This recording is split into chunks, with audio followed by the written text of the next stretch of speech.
This video will show you how to perform battery reset using the Smart Diagnostic system. The procedure in your vehicle will be the same as in this video. First, plug your device into the DLC, then confirm vehicle information and VIN. Select Workshop Tools. Battery Reset. Battery Reset Service. Gateway. Battery Adaptation. Follow the on-screen prompts and input the new battery's information.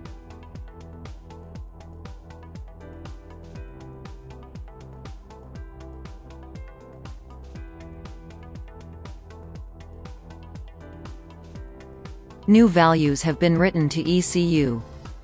That's how to perform battery reset.